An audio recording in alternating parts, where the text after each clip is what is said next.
Okay, I don't know how much time I have. Kyler is in the crib, but he's awake, and I know he's playing with that like rotating thing that's above the crib. So let's just get on with it. And if he cries, I'll put him in the frame and we can all play together as I talk to you. Hey, what's up, y'all? It's me, Jenny here. Now, everybody's been asking me, Jenny, how was your labor and delivery, especially it being your first child?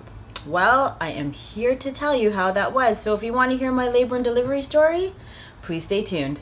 Okay, so I know everybody has got quite the story. You know, there's a lot of mothers on YouTube that talk about their labor and delivery story with their child, and he is crying. I gotta go get him. Hold on. Where do I start? Kyler was born on Sunday, February 24 at 8:20 in the morning. So let's backtrack. So we're at Sunday, Saturday, Friday, Thursday, Wednesday. Hi. Oh boy, you have a little bit of slobber on you. Kyler he's teething, so you know there's like a lot of slobber everywhere. Anyways, Wednesday happens and I had my regular midwife appointment. Yes, I had a midwife, and to each their own. Everybody can choose who they want to choose. So I had a midwife appointment on that Wednesday, and Ender had come with me, and they told me that I needed to be induced, or we should talk about induction, because my due date was actually the next day. So they said to me, we need to talk about it. We have to schedule you an induction because the placenta they found was a little abnormal. So they said that your placenta is starting to break down and we don't want to stress the baby, so we have to induce you in the event that you don't go into labor when you should. So it was that Wednesday. They had scheduled me for an induction that Monday, and I said okay. Well, that night I started to complain about pains, like, and this may be too much information, but I'll say it anyway. It felt like I had to take a really big poo that night. So it was 10 o'clock at night. I had called the midwife. I had called the midwife. She had come over. She checked me and she said, "Oh, Jenny, you're not quite fully dilated. You're really only 2 centimeters dilated. It's not time to go to the hospital yet." So I said, okay, fine. Then that was Wednesday. Then Thursday happened. I had a little bit of pain here and there. Some hurt more than the other, but I was really having pain like every 6 minutes. But they were just like sharp shooting pains in my abdomen. Anyways, Friday morning at 3 a.m., I had to call the midwife because I said, I'm in pain again. Like, these pains, they're coming closer, and like the need to like take this poo is like a lot more intense. Just please come over and check me out. Maybe it's time, maybe it's not, but check me out, right? So she came over at 3:30 in the morning. She checked me out, and I was only 2.5 centimeters dilated.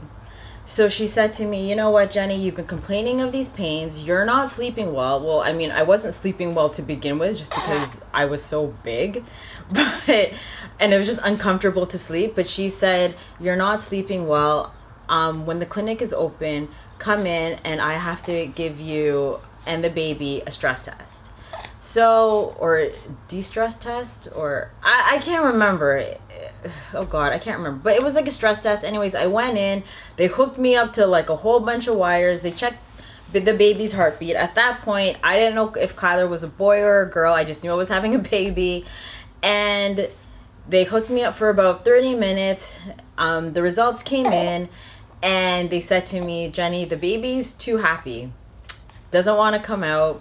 You're having a contraction every 6 minutes. You actually have to go to the hospital when it's every 5 minutes, and each contraction is a minute long. So it was right there, but not quite. And they said but the baby's fine. So you can go home and wait till the weekend's over, and you will be induced on Monday if you haven't gone into natural labor. And they actually offered me the option to get induced that night. I wanted to do it. You know what, like, I was just so tired, and I was afraid that when it came to be in labor and I actually had to push, I would have been so tired that I would have no energy to push. So I asked for it, and then Ender was there, and Ender had stopped me, and he said, Jenny, like, it's up to you, but you know, induction, the pain hurts a lot more than it does being in natural labor. And he was right. I really, at that point, just wanted to get it over with. I mean, I was so big, I was uncomfortable. I just like wanted my body back. I wanted to breathe normally. I didn't want to. What are you crying about?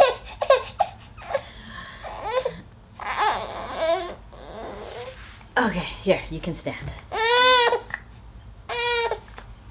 You can stand. And I just really just wanted everything over.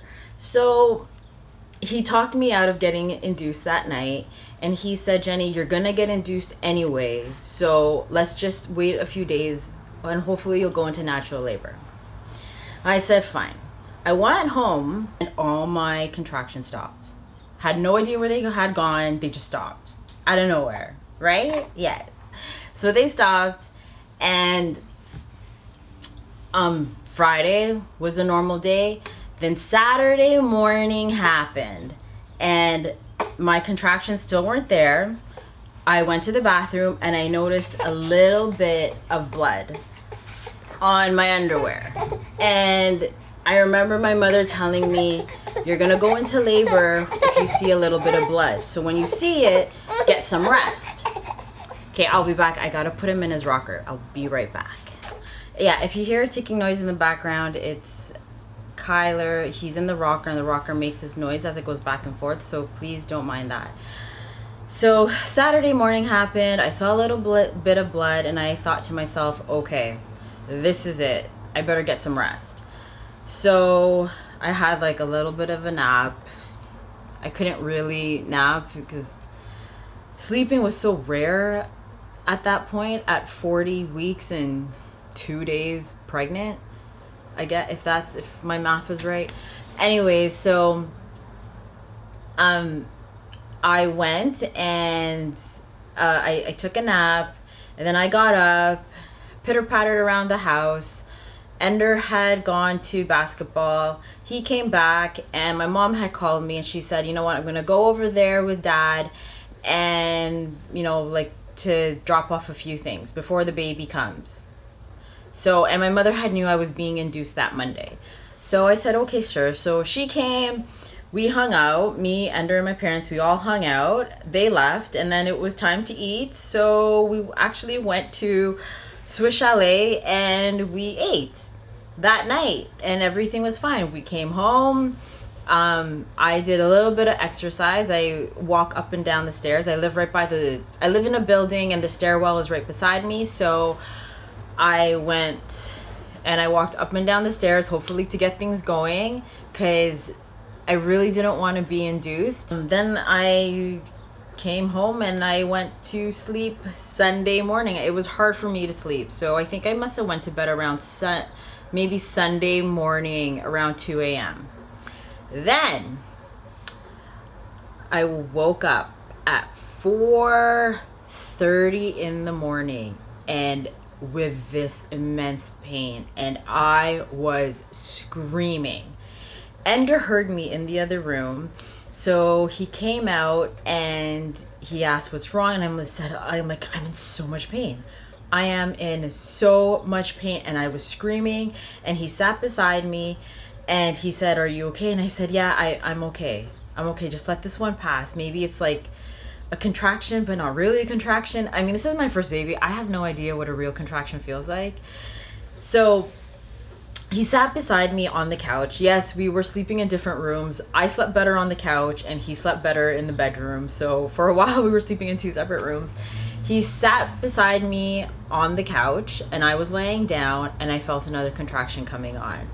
And my God, did it hurt. I screamed again and I told Ender, that's it. You need to page the midwife. I don't even care if it's not time. Just call her. I'm in like stupid amounts of pain. And he said, fine. So he said, let me help you up before we call the midwife. Well, he was helping me up, and on my way up, my water broke. And that is like one sensation I'll never forget. It honestly sounded like someone opened a pop can. Just like pop. And I felt like a huge stream of water come out of me and I freaked out and I was like, Ender, my water broke. Oh my God, my water broke. And he was calm. I was in a panic just because I knew that this was it. He ended up calling the midwife and I couldn't talk during contraction. So they were waiting for my answers, at the same time timing me when I stopped talking, because that meant that's how long the contractions were far apart whenever I stopped talking. And she said to me, Jenny, it's time to go to the hospital. And I said, yeah, I think so. So we got all our stuff. My hospital bag was already in the car and we made it to the hospital. It was a rough ride to the hospital. I mean, we live 15 minutes away from the hospital, but it was like a really long, bumpy 15 minutes. So we get to the hospital, Ender wheelchairs me into the labor and delivery unit, and I'm screaming and I'm asking my midwife, like, just to get it over with, like, just make the pain stop. And I said to her, I hadn't even gone into the delivery room yet. I said to her, just give me the epidural. Call the anesthesiologist and get me the epidural because I'm in so much pain. So she said, okay, but before we call him, we have to check how far along are you, because you may be able to get it, you may not be able to get it, but by the sounds of you, it may sound a little too late. And I don't know what I thought. I just remember thinking I was in so much pain. So they wheeled me into the first delivery room, and mind you, Kyler was born like at nighttime, and it was in the winter, and this room, I don't know, they had complained that there was no heat.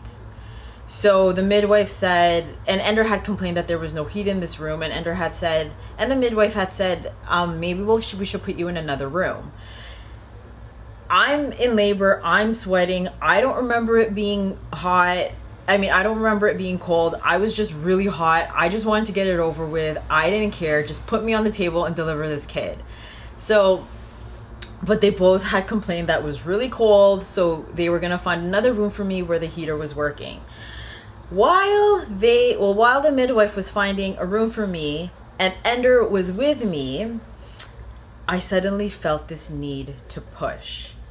And at this time, it was probably around 5:30 in the morning, and I felt this need to push. And so I pushed just a little bit, and I realized that it relieved a lot of pressure and it hurt less when I pushed. So the midwife had come back in the room and she said, okay, we found a room. Ender wheelchair Jenny into this room. And as I was being wheelchaired, I said to my midwife, and I said, I have to push. I have to push. And she looked at me and she said, okay, don't push. Let's get you on the table so I can check how far dilated you are, and maybe you can push, maybe you can't, but just try not to push because I don't want you to push too early. And so I said, okay. But as I was wheelchaired into my delivery room, the second delivery room, I had to push again, and I didn't care. I pushed. So my second push was with my pants still on. My midwife had looked at me and she said, okay, Ender, help me get Jenny on the table. We have to take off her clothes because I have a feeling it's time. And I remember Ender and my midwife just like taking off my boots, my socks, my pants, my underwear, and like it seemed like they were frantic. And she checked how far I was, and I was 9.5 centimeters dilated. So from the time I woke up to the time I got my body on the delivery table, which was an hour, I had dilated to 9.5 centimeters. And the pain, I can't even describe it. It was excruciating. And so she told me to push, and I said to her, "Where's the anesthesiologist?" And I knew the answer was it's too late, but I still asked anyway. And she said, no, it's too late. You're gonna have this baby within an hour.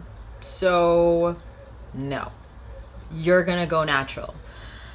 Oh, I was like, oh my God, I can't believe I'm gonna do this. You know, everything was so surreal. Like, I had Ender behind me. Every time I pushed, he helped me move forward just to help the baby out.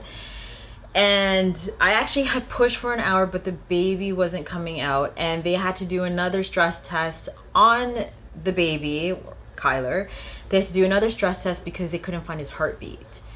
And so, they called the on-call doctor that was at the hospital. They put me on all my fours. Could you believe it? Like, I had to go on all my fours when I'm in excruciating pain. Like, that was unreal. I had to go on all my fours. They had to, I guess it's because they had to reposition Kyler to find his heartbeat. Anyways, they ended up finding it. The doctor said everything was okay. Jenny continued to push, and that's it. So I continued. So I went back on my back and I pushed. And finally we found a position where Kyler's head was starting to come out. And I was so tired by the end of it. I must have been pushing for an hour and a half. And it's true what they say. Like, it feels like you've run a marathon. I complained about how tired I was with any chance I can get in between contractions. And I was in so much pain. I asked the doctor to open me up because I just wanted to get rid of it, all this pain. They said no. I asked for an episiotomy to help the baby's head come through because they were having, because I was pushing for so long, you know, I started to think that Kyler's head was having trouble to go through the birth canal. So I was like, listen, just give me an episiotomy and just take his head out. And my midwife was like, Jenny, I could do that, but you're really gonna hate me the next day. So I didn't get that. Then I also asked for epidural. I couldn't get it. The most that they could give me was laughing gas. They gave me the laughing gas when I first got onto the bed, and it made no difference. It made no difference. I threw the mask away. I was like, forget it. Like, I just gotta go natural. Anyways, Kyler's head was like almost out. And the midwife was like, do you want to touch the head? And I was like, yeah, sure, I'll touch the head. By that time, the pain had gone. The pain had disappeared. I was told that when you have contractions and when you do have pain, it's only when the baby's head is trying to get through the birth canal. Once it passes through the birth canal, it actually doesn't hurt anymore. And it didn't hurt. So I put my hand down there and I felt Kyler's head. And I was like, oh my God, this is it. So they asked me to give them little pushes. So I gave them little pushes.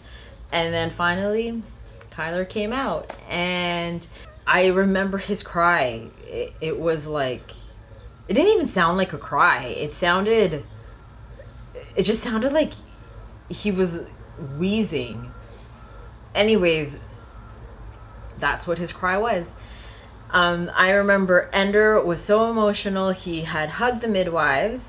You know, he shed a tear, and rightfully so. I mean, it was such an emotional experience. And Kyler was born at 8:20 that morning. So the midwife had finally told us that we had a baby boy, and that was the end of it. So he was born 6 pounds and 4 ounces at 8:20 that morning, and that was pretty much it. It was emotional and it was great, and that's it. All right, so I will end it here. That is my labor and delivery story. I will talk about my postpartum and how recovery is from that at another video, because I don't want this video to be too long. So I will leave you here. If you want to subscribe to my channel, you can click here. If you want to catch me on my last video, you can click right here, or all my social media is right here. So that's about it. I will upload videos every Friday, and I will see you in my next video. Bye-bye.